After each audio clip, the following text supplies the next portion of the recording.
Hey y'all, it's Dr. Know-It-All. We are driving home finally from my parents' house. We will be returning soon. It's been a very difficult time, obviously.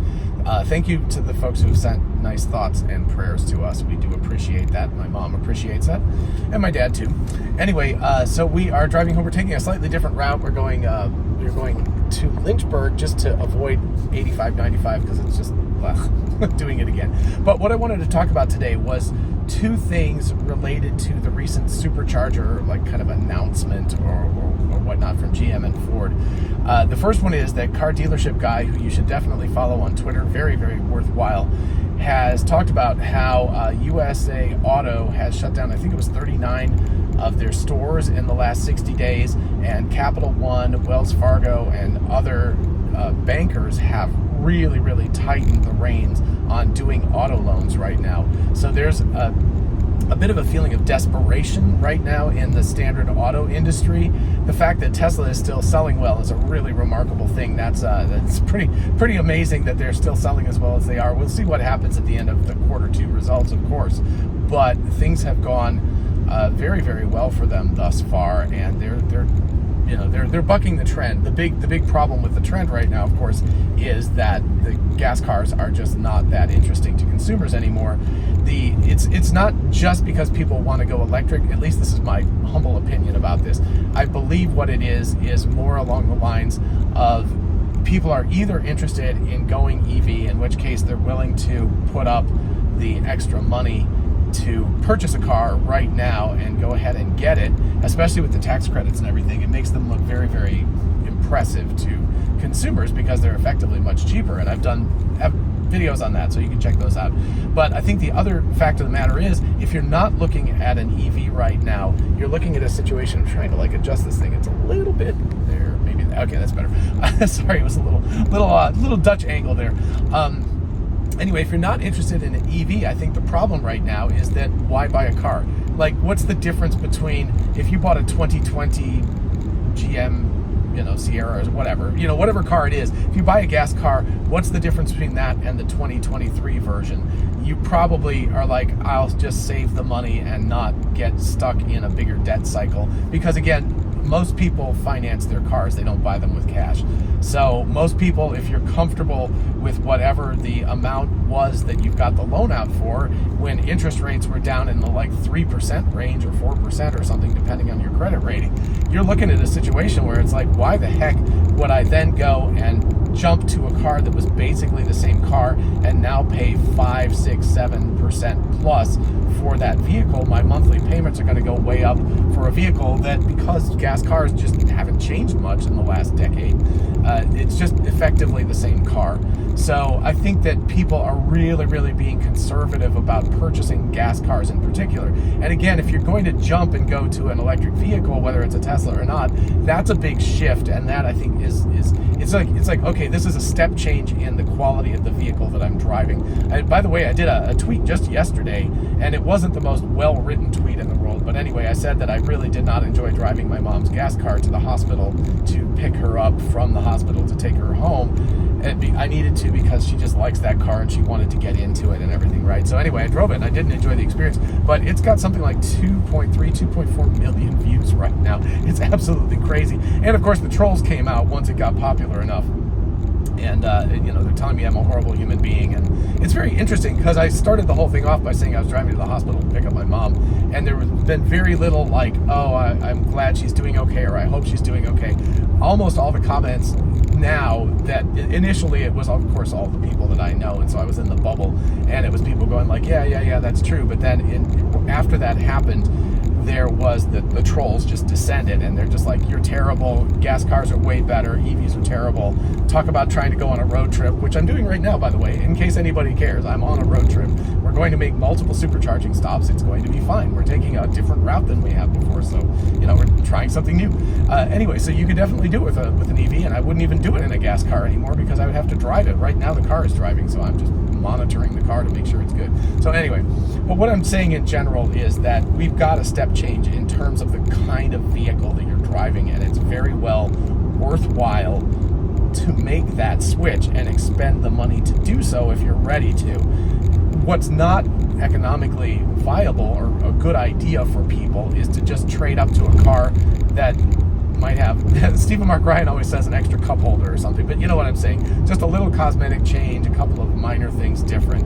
And why would you suddenly get yourself into a more expensive car loan because of interest rates, if nothing else, and the fact that cars have gone up in price recently too? Why would you do that as opposed to just hold on to the vehicle that you have right now unless something bad happened and the car's broken down? So anyway, but statistically, I just believe it seems pretty obvious that people are holding on to their purse strings and they're not purchasing cars. And that ties directly, I believe, into GM and Ford's decision to go publicly with the supercharging decision. I think that Ford has been looking at this a lot more long term, and so maybe not quite as much with them, and that they have been they've been planning this for a while and probably talking to Elon Musk.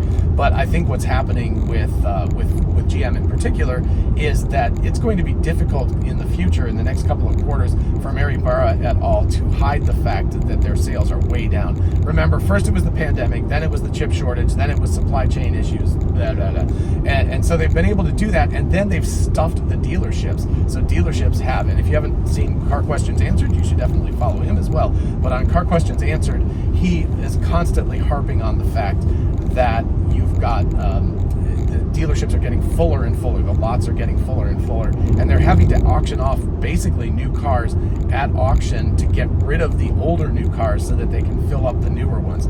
So they're in a really bad situation. And then you look at like USA Auto, like car dealership guy, talked about that USA Auto shut down 39 stores in the last 60 days. So there are places that are starting to shut down. Dealerships are eventually going to have to start shutting down. It's going to be very bad.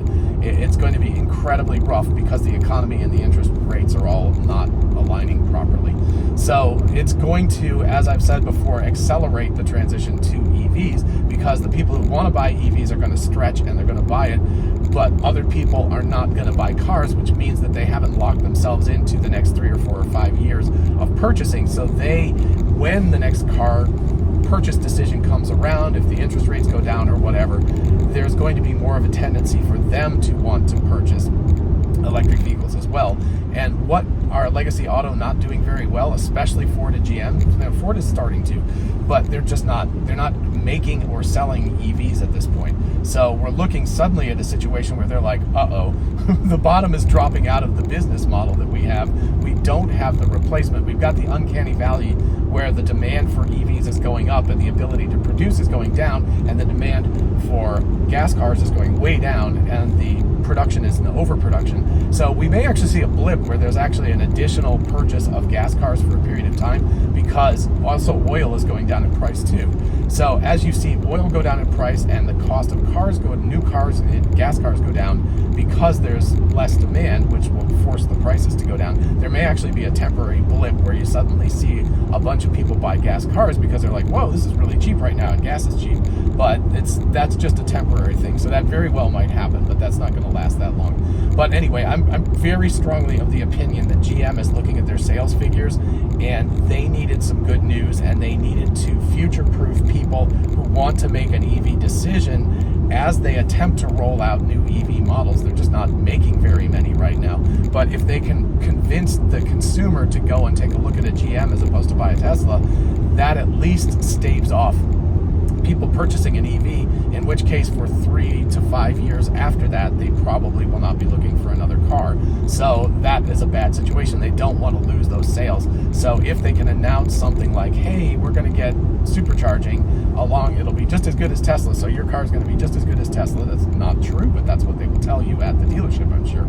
So anyway, we're in a really weird situation like that. So that's my opinion, of course, all speculation. But the other thing I wanted to talk about, and this is something that Jeff Shelley wrote me in response to my video about the superchargers that Tesla is allowing you to apply for. I just did that video yesterday. But Jeff wrote me and he said, the other thing about this is that it's way easier to install an electric vehicle like station, a supercharging station, than it is to install a gas station. And I was like, oh yeah, right, because you've got environmental issues. To install a gas station, you have to you have to bury toxic materials. The gasoline is toxic, and you have to have a bunch of environmental stuff. You have to dig a hole, you have to put giant tanks down, you have to build the thing on top of it. There's a lot of infrastructure. It's very expensive, very toxic, a lot of licensing that has to happen. And if you're a business, Tesla is going to take care of all the installation, but also probably all the licensing as well. So they will deal with that, and that will be really, really cool. But the fact of the matter is, just like installing an electric, just like running some electrical cable is much easier than building a gas station and all that kind of stuff. It's much easier to install chargers anywhere, even if it's not Tesla. I actually think that there might be a business for places like Electrify America and ChargePoint and others like that to switch to the Tesla supercharging standard, but just put in low voltage ones or low amperage ones like 24 amp chargers at all kinds of shopping malls. So I think that there's going to be a paradigm shift, is what I wanted to say, because it's so much easier to install these, whether they're the 250 kilowatt or they're just the 24 amp, better than basic home charging, like using a basic 3-pronged outlet or something, but not up to that supercharging speed. But if I'm going shopping in the future and there are 2 grocery stores that are more or less the same, and one of them has a whole bunch of even 24 amp charging stalls, and especially if they're free, especially if they're like, hey, this is just a service for our customers, here they are. If that's the case, I'm going to go there. And so that means that I will be seeking out businesses that have either superchargers or at the very least destination chargers, lower amperage chargers, like AC probably as opposed to DC, because it just means that if I go in and I shop for groceries for 45 minutes or an hour, I'm going to get some charging. That'll be great. And so it's just a super big convenience. So I think there's a paradigm shift where currently people who drive gas cars think, if I want to go get gasoline, I need to go to a gas station. Now, you can see entities like Buc-ee's and stuff trying to disrupt that a little bit by making it a destination that you'd want to go to anyway. But for the most part, people go to gas stations because they need gas, and then hopefully what happens is they'll also go into your store and buy some more pricey items like drinks or other items like that. But I think what's going to happen is that over the next few years, we're going to see a significant paradigm shift, which is going to be that we'll just see these things. There won't be charging stations like gas stations. There probably will be for large things like on highways and stuff, but in general, they'll just be sprinkled all over the place. People will either put in Tesla ones because those are super easy to do, or they'll have a third party do it at maybe a lower amperage so that they don't have to have as much infrastructure put in or whatever. But if they can run those lights in for parking lots with the poles, they can probably shunt some of that power to some low amperage AC chargers.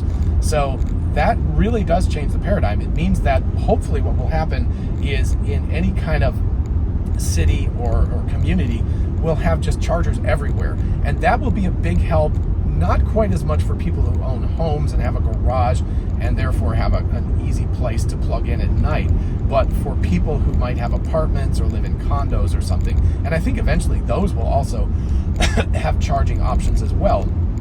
But if you live in one of those places and you don't have access to it, well, that's going to be great. You will definitely seek out stores, shopping malls, things like that have those charging solutions built in so that you can just park, plug it in, go in, do your shopping, come out, and your car is charged up to some extent as you're in there.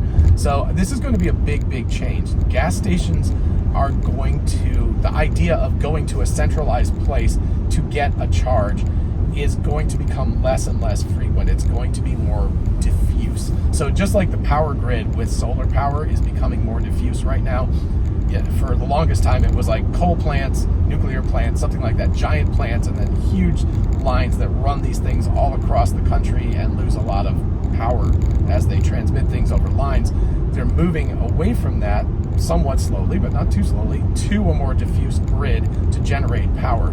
By the same token, we're going to move to a more diffuse grid to charge up our cars rather than fill them up with gasoline. So that is going to... This guy is turning, and I hope the car slows down. Sorry. Good job, car. Oh, that was very good. Okay. Yeah, there was like a really, really short exit to make a left turn here, and the car handled that beautifully, by the way. I was watching it. I was monitoring carefully. But anyway, let me know what you think about all of this. I think, let me know especially about the GM, particularly GM, maybe Ford as well.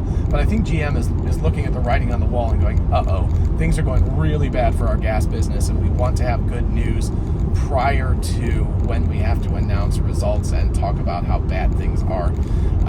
But I also think that we really are looking at a paradigm shift at this point from the current version of how people refuel their car. And I don't know, I wish there was a more re-energize their car so that it encompasses gas and electricity. But anyway, the current version is centralized things that you have to go to, and it's annoying, and you have to go out of your way to do that and all of that. 2, it's just everywhere, and you will be able to just go and plug in at whatever place you are, and either for free or for whatever charge you have to do, you'll get charged up as you're doing other activities. So just like being at home and plugging in at home, I think that that's what's going to happen over time as you're out in the world. And a special thanks to Jeff Shelley for, kind of like jogging my brain and making me think about that aspect as well. So super cool. Anyway, everybody have a lovely day. Thank you so much for being part of this whole journey. You can do the subscription thing on Patreon, Twitter, YouTube, whatever you want to do. Watch the channel, like, subscribe, all of that good stuff. And in the meantime, I will see you in the next one. Bye-bye.